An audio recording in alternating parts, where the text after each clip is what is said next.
Okay, now we're at exercise 18, and then it gets really fun. So this whole time I've been showing you this progression that goes from an exercise with just typing some print statements, then an exercise where you're using your own scripts with arguments, similar to command line tools you've used, and then an exercise where you learn to use functions like their commands, and finally, we're actually going to make our own functions. Now, this is pretty significant, so this is something that you should study. I think you should probably really play with this. So what I'm going to do is I'm going to show you what I mean by play with this, and read the exercise very carefully and try to understand it. So let me type this in super quick, and then we can, and then I'll go and I'll mess with this a bit. Okay, I'll type it in.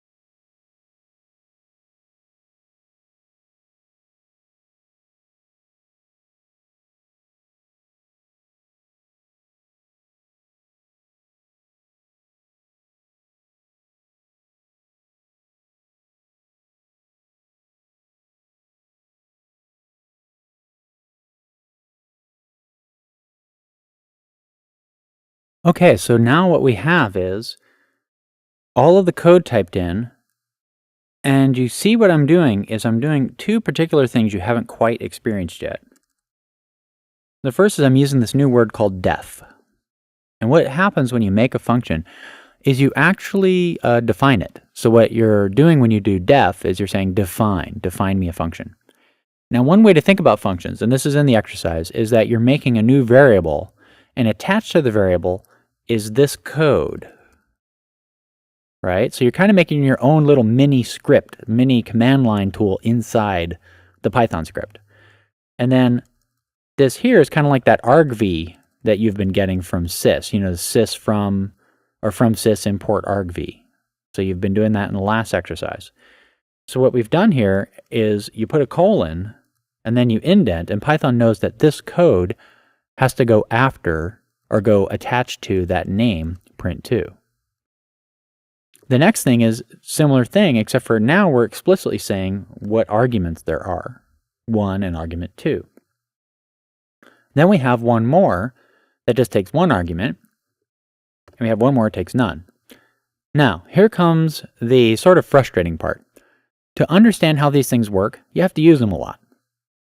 For me to explain this to you involves lots of programming, and as you've seen so far, when I say that, then you get a bunch of exercises that explain it further and further, and they're all based on you having to do stuff. So, first thing you should do is take this and play with it. Let me run it, and then I'm going to play with it.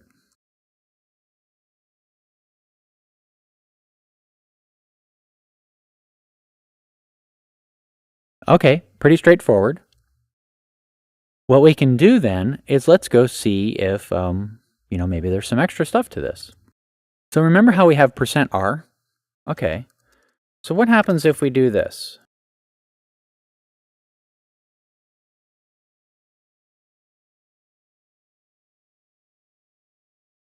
That's going to print out a list of what we've done. Now look at this list. Doesn't that look similar to this list we've done here? Okay, so what if we did this? What if we... Now this is probably a little confusing, but try to understand what's going on. This is all about playing with it, seeing what happens. All right, too many values to unpack. So what do we do? Let's see. What if we did that? Get rid of those lines. It seems to print out all the arguments you pass to it. It looks like I can print as many as I want too. Okay, so let's try this. Let's undo that.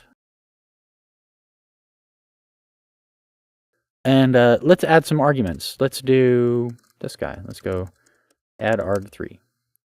Let's see what we got.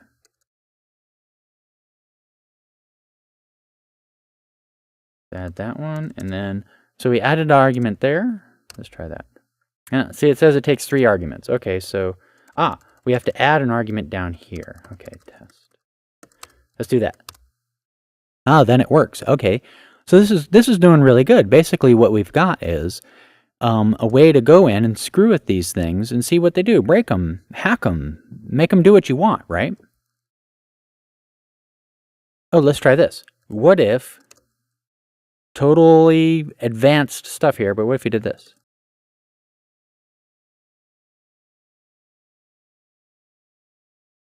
So we call one function inside another. Now that might not make any sense, but try to wrap your head around it. See what it does. It seems to go to this one, and then while it's running this code, it seems to go to that one, and then when it's done, come back. Okay, all fun stuff to play with. And the golden rule in learning programming is that you're learning to make the computer do what you want. So that involves actually messing with the stuff you've got, break it up, try to understand it, writing English comments above it, making it do what you want. Guessing what it might do before you run it is another good one. So try all the different things that I've done here. Try some other stuff. Just hack with this, play with it. Do the study drills. Really try to understand what you just did before moving on to exercise 19. Okay, see you on exercise 19.